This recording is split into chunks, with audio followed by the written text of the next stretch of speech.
చెప్పి దాని దగ్గర నుంచి మొదలెట్టాను. ఆర్కైవ్స్ నుంచి మనం సమాచారాన్ని సేకరిస్తాం. పండుగ సాయిన కథని ఆర్కైవ్స్ నుంచి సేకరిస్తే ఏమంటారంటే, పండుగ సాయిని ఒక బందిపోటు దొంగ, లేకపోతే దారి దొంగ, దారి దోపిడీదారు, పలానా రోజున పలానా ఊళ్ళో మేము పట్టుకున్నాం, పోలీసులు పట్టుకుంటే ఆయన్ని చంపేశాం. ఇది ఉంటుంది ఇంతవరకే. అంటే పోలీసులు పట్టుకోవటం హైలైట్ అవుతుంది అక్కడ. అదే జానపద కళాకారుల దగ్గరికి వెళ్తే ఇందాక కోచవో చెప్పింది, ఉన్నాళ్ళు కొట్టి లేని వాళ్ళని పెట్టింది, ఇది హైలైట్ అవుతుంది. సర్వాయి పాపడు విషయం కూడా అలాగే జరిగింది. సర్వాయి పాపడు పాపన్న కథనే మొట్టమొదట జేఏ గోయల్ సేకరించాడు. ఈ జేఏ గోయల్ సేకరించింది ఇంతకుముందు మనం ఏమనుకున్నామంటే, తిరుమలరావు గారు చెప్తూ ఈ వీరులు, చారిత్రక వీరులు కేవలం తెలంగాణకే పరిమితం కాదన్నారు. గ్రేటర్ తెలంగాణలో నుంచి చూసినప్పుడు ఇతర ప్రాంతాల్లోకి ఈ కథ ఎలా వ్యాపించింది అన్నప్పుడు, గోయల్ మొట్టమొదట సేకరించింది తెలంగాణలో కాదు, బళ్ళారిలో సేకరించాడు. కథ అయితే సేకరించాడు, కానీ ఆయనకి బళ్ళారిలో చారిత్రక విశేషాలు ఎలా దొరుకుతాయి? మళ్ళీ వెంకన్న దగ్గరికి రావాల్సిందే. గోయల్ వెంకన్న దగ్గరికి రాలేకపోయాడు, అది విశేషం.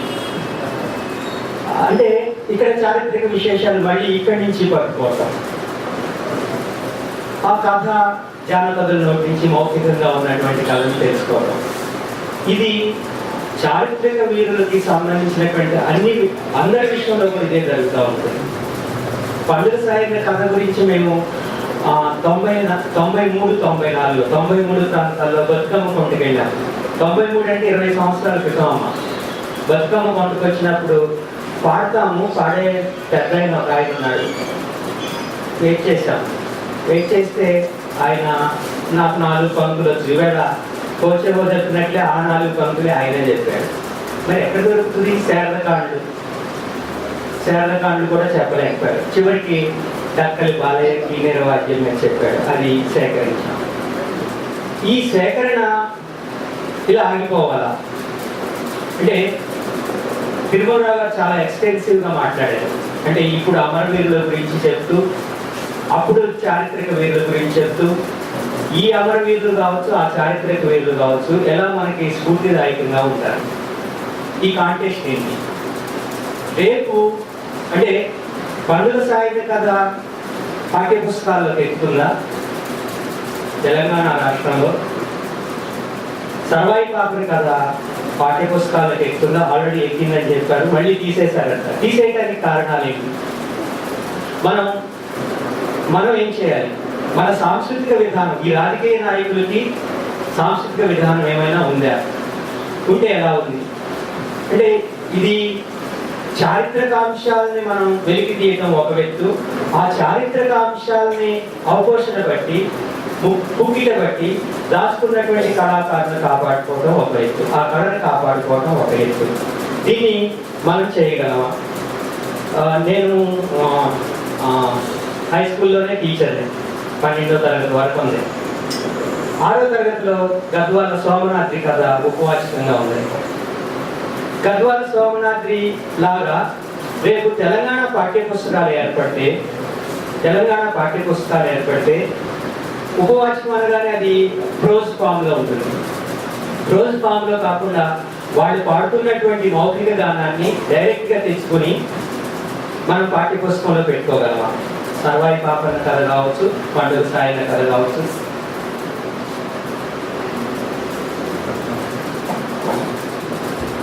దీన్ని మనం పాఠ్యపుస్తకంలో పెట్టుకోగలమా?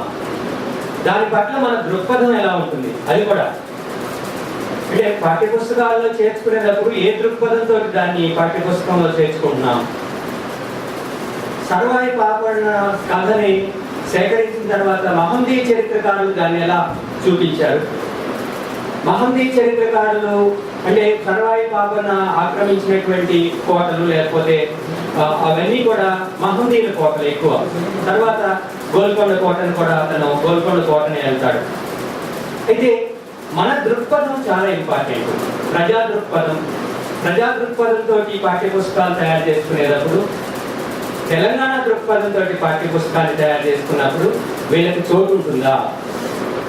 సందర్భమైన అంటే సార్ ఇందాక చెప్తూ ఒక సందర్భాన్ని మనం ఏర్పరచుకోవాలన్నారు. ఈ సందర్భాలు అనేక రూపాల్లో ఉండాలి. కేవలం జయంతి రోజునో లేకపోతే మరొక సందర్భంలోనో వాళ్ళ గురించి గుర్తు చేసుకోవటం కాదు. అనేక సందర్భాలను మనం ఏర్పాటు చేసుకోవాలి. ఈ చారిత్రక రచన మెథడాలజీ గురించి చెప్పారు తిరుమలరావు గారు. ఈ మెథడాలజీ మళ్ళీ పీపుల్స్ మెథడాలజీ ఒకటి ఉంటుంది, స్టేట్ మెథడాలజీ ఒకటి ఉంటుంది. ఈ మెథడాలజీ కూడా మనం సమకూర్చుకోవాలి. ఇక సర్వాయి పాపన ఆ కోటలు ఉన్నాయి కదా, ఆ కోటలను ఎలా పరిరక్షించుకుంటారు? ఇంతకుముందు చర్చలో మన సాంస్కృతిక వారసత్వ సంపదని ఎలా పరిరక్షించుకోవాలి వీటి గురించి కూడా చర్చ జరిగింది. ఇది కూడా అందులోకే వస్తుంది. వీటిని ఎలా పరిరక్షించుకోవాలి అంటే ఈ కోటను పరిరక్షించుకోవడం అంటే సర్వాయి పాపని చరిత్రను పరిరక్షించుకోవడం, సర్వాయి పాపని చరిత్రను పరిరక్షించుకోవడం అంటే మన సాంస్కృతిక సంపదను పరిరక్షించుకోవడం. ఇదంతా ఒక చైన్ అన్నమాట. ఈ చైన్ ని మనం ఎలా కాపాడుకోవాలి, దీనికి సంబంధించినటువంటి వివరాలు కూడా మనం లోతులోకి వెళ్ళినప్పుడు కూర్చుని చర్చించుకొని ఒక విధానాన్ని ఏర్పరచుకోవాల్సినటువంటి అవసరం చాలా ఉంది అని నేను అనుకుంటున్నాను.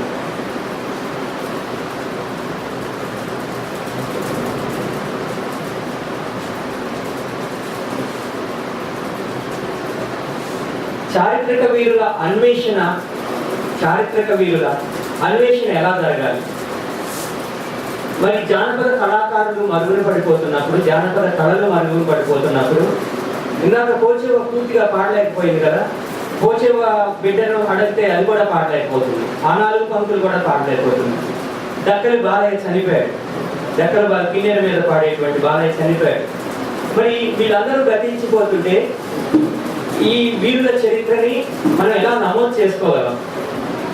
నమోదు చేయకుండా సాంస్కృతికమైనటువంటి పరిరక్షణ జరుగుతుందా? అంటే కళల్ని బతికించుకోవడం ద్వారా మన చారిత్రక వీరులను కూడా బతికించుకోగలం అని చెప్పి నేను నమ్ముతున్నాను. అలాగే వీరే సాహిబ్ కథ ఉంది. వీరే సాహిబ్ కథ మీకు ఎవరికైనా వచ్చా అని చెప్పి వాళ్ళు అడిగితే వాళ్ళు రాదన్నారు. అంటే ఏమవుతున్నారు? వీరే సాహిబ్ ఎవరు, ఏం చేశాడు? ఇక వేరే కథలో ఇప్పుడు ఈ పుస్తకం జానపద చారిత్రక గేయ గాథలు, ఈ పుస్తకం వేరే జానపద చారిత్రక గేయ గాథలు. ఇది 1994లో తీసుకొచ్చినటువంటి పుస్తకం, అంటే దాదాపు 20 సంవత్సరాల క్రితం తీసుకొచ్చినటువంటి పుస్తకం. ఇది ఇప్పుడు టెక్స్ట్ రూపంలో ఉంది. అంటే పాఠ్యంగా మారిన తర్వాత దీనికి స్థిరమైనటువంటి పాఠ్యం ఏర్పడిపోయింది. దీనిలో మార్పులు చేయండి. కానీ అదే కళాకారులు పాడేటప్పుడు దానిలో చాలా మార్పులు వస్తాయి. ఇందాక కోచేవ కథ చెప్పేటప్పుడు పండుగ సాయన్న ఉస్మాన్ గంజ్లోకి వచ్చిందని చెప్పేసి వచ్చాడా? అలాగే వాళ్ళు బల్బురి కొండలరాయుడు కథ చెప్పేటప్పుడు అదే ఒక టెక్నిక్ కూడా ఉంది, గమనించారా లేదు? ఎక్కడ మొదలెట్టారు? బల్బురి కొండలరాయుడు తండ్రి చనిపోయిన విషయం తల్లి కొడుకు చెబుతుంది. ఫ్లాష్ బ్యాక్ స్టోరీలు అని చెప్పేసి మనం సినిమా టెక్నిక్లు అనుకుంటామే. ఈ టెక్నిక్ అక్కడ వాళ్ళు పాటిస్తున్నారు. దీన్ని కాపాడుకోవాలి. ఈ టెక్నిక్ కాపాడుకోవడం ద్వారా చారిత్రక విషయాలు వాళ్ళు మాట్లాడేటప్పుడు ఆ మానువాయి ఊరు గురించి మాట్లాడారు. ఆ ఊరేంటి, ఆ ఊరు ఎక్కడ ఉంది, ఆ దాయాదుల కోరేనా, అది కేవలం దాయాదుల కోరేనా? పండుగ సాయన కానివ్వండి, లేకపోతే సర్వాయి పాపన కానివ్వండి, వీళ్ళందరూ చేసినటువంటి ఈ వీరోచిత కృత్యాలు ఏంటి? ఆ వీరోచిత కృత్యాలతో వాళ్ళతో పాలు పంచుకున్న వాళ్ళు ఎవరైనా చూసినప్పుడు పండుగ సాయనతో కానీ సర్వాయి పాపనతో కానీ కలిసి నడిచినటువంటి మిత్రులు అందరూ దళితులు, బీసీలు. రేపు తెలంగాణ చరిత్రను కూడా ఈ దళితులు, బీసీలు మాత్రమే నిర్మించగలరు. కాబట్టి ఈ విషయాల్ని మళ్ళీ రాజ్య స్వభావంతో మళ్ళీ చూసామనుకోండి వాళ్ళ చరిత్రని, అది వక్రీకరణకి గురయ్యేటువంటి ప్రమాదం ఏర్పడుతుంది. కాబట్టి మళ్ళీ ప్రజా దృక్పథంతో దాన్ని చూడాల్సినటువంటి అవసరం తప్పనిసరిగా ఉంటుంది. అప్పుడు ఈ అట్టడుగు వర్గాల చరిత్ర తప్పనిసరిగా వస్తుంది. దానికి ఆధారం మళ్ళీ కళాకారులే. కాబట్టి ఈ కళాకారుల్ని, ఈ కళల్ని పరిరక్షించుకోవడం ద్వారా మన సాంస్కృతిక సంపదని కొనసాగించగలము, ఈ చరిత్రను నమోదు చేయగలము. రాబోయేటువంటి ప్రత్యేక తెలంగాణలో, మన తెలంగాణలో ఈ సాంస్కృతిక విధానం ఒకటి రూపొందుతుందని, ఈ కళలన్నీ బతుకుంటాయని, ఈ చరిత్ర అంతా మళ్ళీ పునర్నిర్మించుకోగలమని, అదే సరైనటువంటి చరిత్ర అవుతుందని, ఆ చారిత్రక వీరుల స్మరణ ద్వారా మనం భవిష్యత్తుకి సరైనటువంటి పునాదులు వేసుకోగలమని నేను నమ్ముతూ సెలవు తీసుకుంటున్నాను.